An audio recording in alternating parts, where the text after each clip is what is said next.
Hello guys, welcome back to my channel. இன்னைக்கு நாம ஒரு புது ட்ராமாவை தான் நம்ம சேனல்ல பார்க்க போறோம். இந்த ட்ராமா வந்து ஒரு ஆன்கோயிங் ட்ராமா. ஸோ டெய்லியெலாம் நான் வீடியோ போட மாட்டேன். ஒரு 2 டேஸ்க்கு ஒரு தாட்டி இந்த ட்ராமா போடலான்னு நினைக்கிறேன். மற்றபடி நீங்கள் எப்படி சப்போர்ட் பண்ணுறீங்க அப்படிங்கிறத பார்த்து தான் மற்ற முடிவுகளை எடுக்க முடியும். சரி, வாங்க வீடியோக்குள்ளே போகலாம். ஸ்டார்டிங் சீன்லேயே ஒரு அம்மாவை தான் காட்டுறாங்க. இவங்க தான் நம்ம ஹீரோவோட அம்மாவும் கூட. அவங்க இப்போ பையனை நினச்சி அழுதுட்டு இருக்காங்க, கவலைப்பட்டுட்டு இருக்காங்க. என்னோட பையனுக்கு இன்னைக்கு ரொம்ப பெரிய ஆபத்து வரப்போகுது, அந்த ஆபத்துலேருந்து அவனை நான் எப்படி காப்பாற்ற போகிறேன்னு தெரியலையே அப்படிங்கிற மாதிரி கண் கலங்கி பேசிட்டு இருக்காங்க. அப்போ பாட்டி தான் வந்து சமாதானப்படுத்துறாங்க. நீயே கவலைப்பட்டுட்டு இருக்க, அதான் நம்ம இன்னைக்கு பூஜை பண்ணுறோம்ல விகான்காக, அதனால அவனுக்கு எந்த ஒரு ஆபத்தும் வராது, கடவுள் மேல நம்பிக்கை வையுமா அப்படிங்கிற மாதிரி சொல்லிட்டு பூஜைக்காக எல்லாரையும் கூப்பிட்டுட்டு இருக்காங்க. ஒரு பொண்ணு வரா, அதுக்கப்புறம் ஒரு ஆன்டி அங்கிள் வராங்க, அப்புறம் 2 பசங்க வராங்க. அவங்க கிட்ட விகான் எங்க அப்படின்னு கேட்டா, விகான் அண்ணா ரூம்லயே இல்ல, அது மட்டும் இல்லாம அவரோட திங்ஸும் ரூம்ல இல்ல அப்படிங்கிற மாதிரி சொல்லிட்டு இருக்காங்க. இப்படி சொன்னதுமே இவங்க ரொம்ப பயந்து படுறாங்க. பையனுக்கு என்னாச்சோ ஏதாச்சோன்னு தெரியலையே அப்படின்னு யோசிச்சுட்டு இருக்கும் போது அங்க ஒரு மெசேஜ் வருது. அந்த மெசேஜை எல்லாரும் மொத்த ஃபேமிலியும் கேட்டுட்டு இருக்காங்க. அது ஒரு வாய்ஸ் மெசேஜ். நம்ம ஹீரோ தான் அப்படி ஒரு மெசேஜை போட்டுட்டு கார்ல போயிட்டு இருக்கான். இவன் தான் இந்த டிராமாவோட ஹீரோ அண்ட் மை ஃபேவரட் ஆக்டர்னு கூட சொல்லலாம்.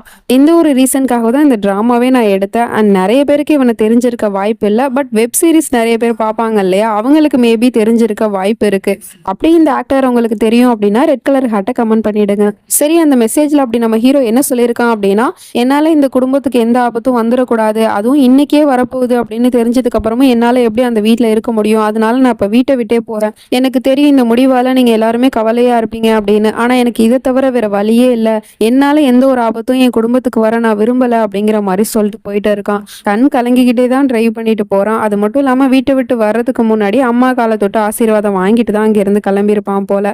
எங்க அம்மாக்கு இந்த விஷயம் தெரிஞ்சதுமே உடஞ்சு போயிடுறாங்க.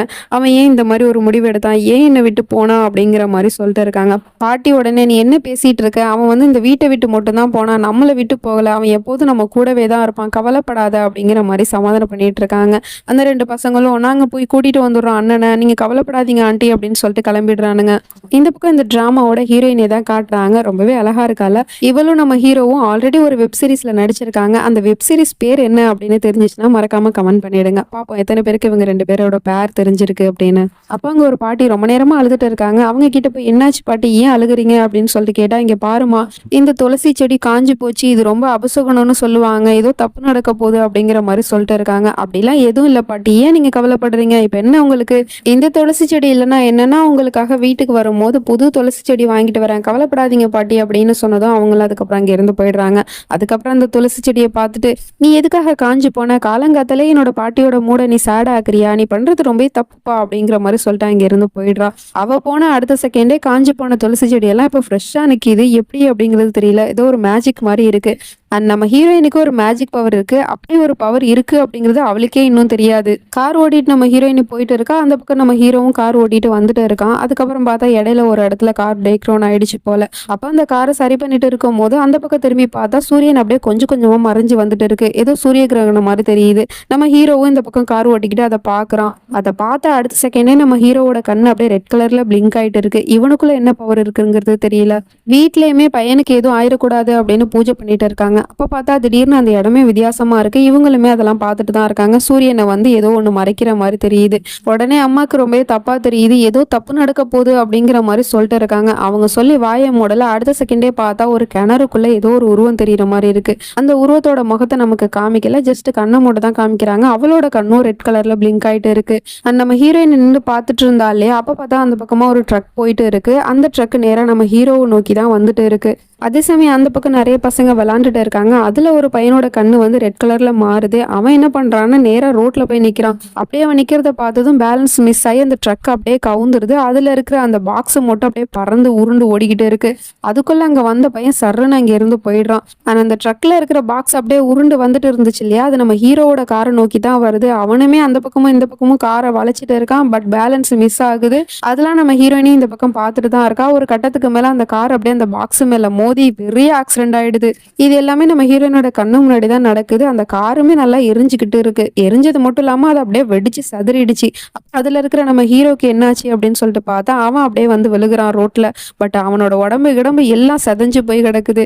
நம்ம ஹீரோயினுமே பார்த்துட்டு இருக்கா. அப்ப அந்த கார்ல வந்தவங்க செத்து போயிட்டாங்க போல அப்படிங்கிற மாதிரி. ஏன்னா கண்ணு முன்னாடி இவ்வளோ ஒரு பெரிய ஆக்சிடென்ட் நடந்துச்சு. ஸோ அந்த அதிர்ச்சியில அவ இருக்கும் போது இன்னொரு அதிர்ச்சியா இப்போ நம்ம ஹீரோவோட உடம்பு எல்லாமே செதஞ்சு போய் கடந்துச்சு இல்லையா, அது எல்லாமே தானா சரியாகுது. நம்ம ஹீரோ தான் ஒன்று ஒன்றா அதை சரி பண்ணிட்டு இருக்கான். ஃபர்ஸ்ட் கையை சரி பண்ணுறான், அப்புறம் காலை சரி பண்ணுறான். முறிஞ்சு போயிருக்கிற கை கால்லாம் எப்படி ஒரு நொடியில் சரி பண்ணா அப்படிங்கிறது தெரியல. இதெல்லாம் தூரத்துலேருந்து நம்ம ஹீரோயினையும் பார்த்துட்டு தான் இருக்கா. பட் இவ அப்படி பார்க்குறா அப்படிங்கிறது ஹீரோவுக்கு தெரியாது. அதுக்கப்புறம் முகத்தில் இருக்கிற காயத்தையுமே கொஞ்சம் கொஞ்சமாக சரி பண்ணிட்டு இந்த பக்கம் திரும்பி பார்க்குறான். அப்போ தான் தெரியுது இது எல்லாமே நம்ம ஹீரோயினி பார்த்துட்டா அப்படின்னு.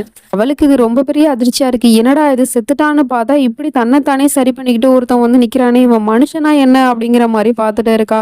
பட் நம்ம ஹீரோயின் இதெல்லாம் பார்த்துட்டா, தன்னை பத்தின உண்மை அவளுக்கு தெரிஞ்சு போச்சு அப்படிங்கவுமே அவளை துரத்த ஆரம்பிச்சிடுறான். அப்படியே காட்டுல ஓடிட்டு இருக்கா அவ, பின்னாடியே இவனும் ஓடிட்டு இருக்கான். அவ சாதாரண மனுஷி, ஸோ அதனால அவளால ஓடத்தான் முடியுது. ஆனா இவன் பறந்து பறந்து மரத்துக்கு மேல அங்கேயும் இங்கேயும் தாவி எதிர்த்தாப்புல வந்து நிற்கிறான்.